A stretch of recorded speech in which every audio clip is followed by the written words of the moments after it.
Trump, la Russie et l'Ukraine apportent la paix par des échanges de territoires. Related just because you mentioned the elusive peace in Ukraine.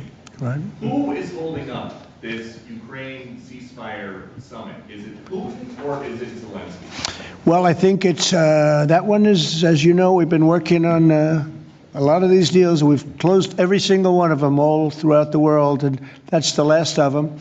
And they're losing, Peter, about 6, maybe even 7,000 soldiers every single week. Russia, as you know, lost almost 25,000 over the last month and a half, and Ukraine lost just a small number, fewer. It's a lot of people are dying, and I think we're getting very close. And we're going to be announcing later on. We're going to have a meeting with Russia. We'll start off with Russia, and we'll announce a location. I think the location will be a very popular one for a lot of reasons. But we'll be announcing that a little bit later. I just don't want to do it now because of the importance of what we just did. They're losing, Peter, about 6, maybe even 7,000 soldiers every single week. Russia, as you know, lost almost 25,000 over the last month and a half, and Ukraine lost just a small number, fewer. It's a lot of people are dying, and I think we're getting very close. And we're going to be announcing later on. We're going to have a meeting with Russia.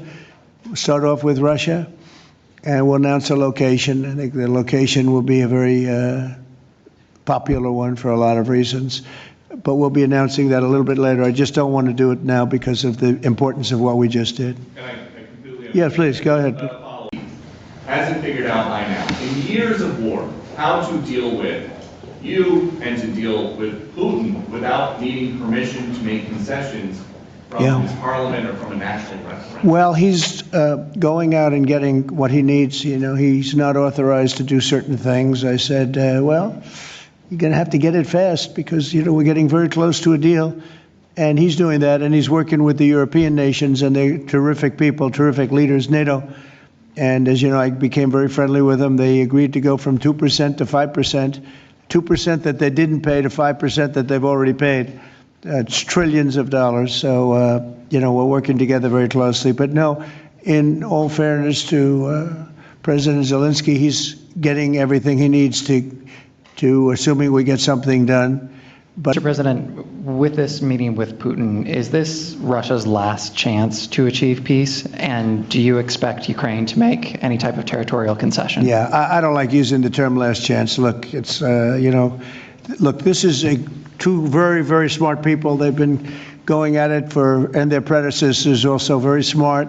And they've been going at it for 35 years. It's tough. And, you know, when those guns start going off, it's awfully tough to get them to stop. It really does. It's a war that should have never happened. It would have never happened if I were president. There was no reason for it. So many people are killed, so much cultural destruction. You look at those magnificent towers, the most beautiful in the world. You know, the spires were considered the most beautiful in the world. They're all in a million pieces laying on the ground, all obliterated, knocked into a million pieces. So sad. But millions of people have died. And very, very much set in their ways. A lot of people were set in their ways, but I think we're getting close. The European Union has been great. As you know, they're purchasing equipment from us. They have a lot of money, and they're spending a lot of money on buying equipment. We're not spending money, but we are supplying them equipment. They're paying for it. And I think, you know, I think that a lot of things happened recently that would make this go forward. I'm not going to mention anything having to do with India, but maybe that had an impact. But what really had an impact was NATO has stepped up in terms of their spending on buying military equipment. You know, we're in for probably through Biden and his people, $350 billion. $350 billion. When they hear these numbers, you're saying that's a lot of money. $350 billion the United States has spent on that. It should have spent nothing because it should have never happened. It would have never happened. And Europe is in for over $100 billion, which is, it should be the opposite if we were in for anything, but it should be the opposite. And I will say that Europe wants to see peace. The European leaders want to see peace. President Putin, I believe, wants to see peace, and Zelensky wants to see peace. Now, President Zelensky has to get all of his everything he needs, because he's going to have to get ready to sign something.